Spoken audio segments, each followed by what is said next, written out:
Hello everyone, welcome to our channel once again. Please leave a like on this video and subscribe to our channel for more updates, and also leave a comment to express your thoughts on this.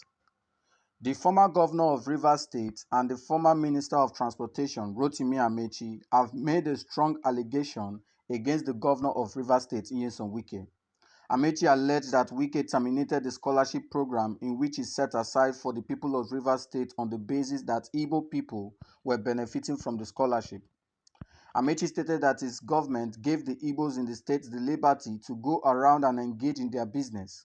He argued that the same cannot be said about the present tenure in Rivers State. He alleged that the PDP-led administration has failed in reuniting the indigenes and the non-indigenes in Rivers State. He said the second thing I did as governor was to abolish the disparity in school fees between indigenous and non-indigenes. I instituted a scholarship for all, irrespective of state of origin, as long as you were in Rivers State. But after I left office, the next governor, Nyesom Wike, cancelled that scholarship on the premise that Igbo people were benefiting from it. I employed 13,200 teachers in this state, and 3,000 of them were Igbo people. Well, I'm not moved by all that Rotimi Amaechi has said on campaign grounds, and promises that he has made on behalf of the APC, governorship candidate who is seeking for the vote of the people, and all he has said also concerning, Nyesom Wike. Don't forget that this is election year, and when you see politicians on campaign ground, they can do anything, they can say anything to demarcate their opponents, to demarcate their rivals, just to gather election votes. But at the end of the whole day, the question is that how many of these promises has any of these elected officers kept, including Rotimi Amaechi when he was in office as a governor of Rivers State for 8 years, and the same man, Nyesom Wike, also when he was in office as a governor, and he's still the sitting governor. He's still the sitting governor. Now, the whole stuff is all these are promises, to win the heart of the people. All these are promises to woo electorate to cast their vote for them. But I want to say something. Uh, Rotimi Amaechi made a promise on the campaign ground that if APC win election, they are going to return everything that the Igbos has lost in Rivers State during the 1960, during the election during the war, you know. And the question is,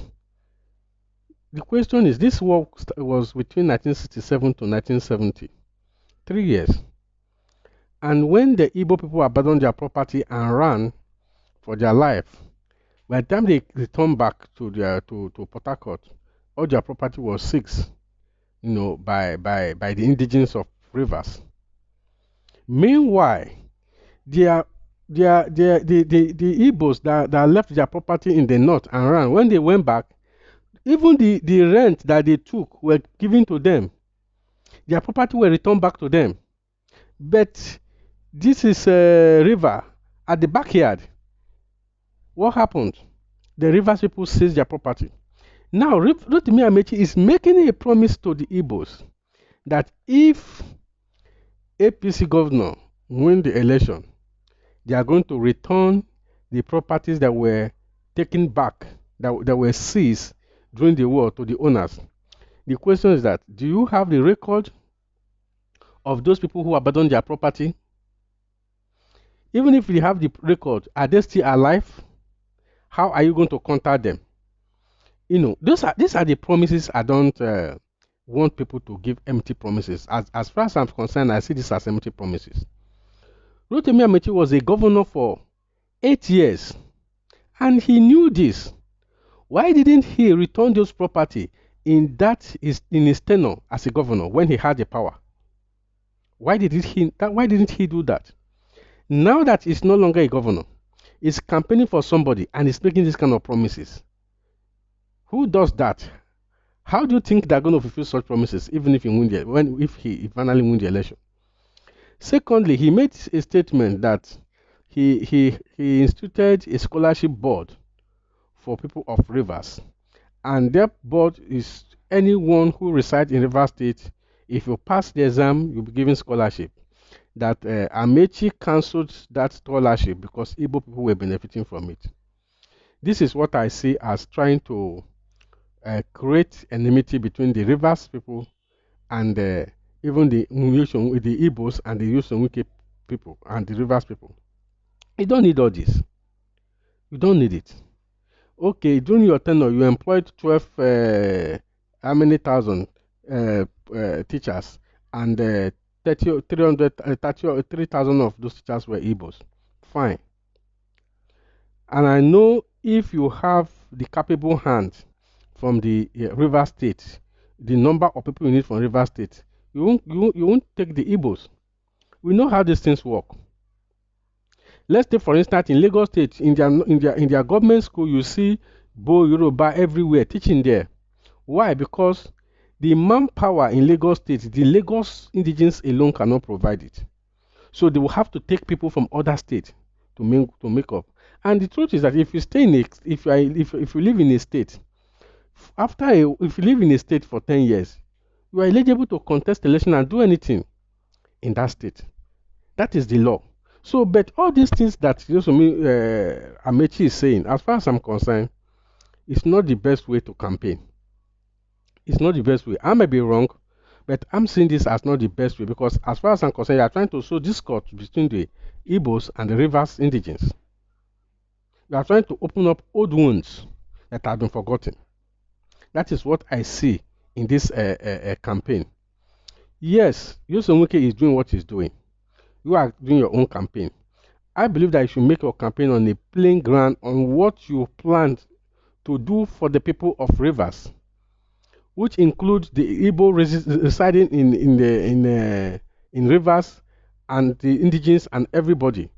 I don't like this kind of attitude where you begin to incite or to create this kind of hatred between the people. Fine. All these things you said happened. That it happened how many years ago? That's over 50 years ago. You were a governor for 8 years. You never did anything about it. Now you are campaigning for somebody, and you are using this as a campaign, as a means to woo vote. To me, it's a no-go area. Say what you want to do. Do. Your plan for Rivers State. How you guys intend to liberate the Rivers people and create, enabling environment for business springing up in Rivers State. I think that is what you should focus and forget about what has happened in 1967. 1967 is gone. Nothing can be done about that. Nothing. Because most of the people who even abandoned their property in 1967, they are no longer alive. Most of them are not in existence again. So why bringing those issues?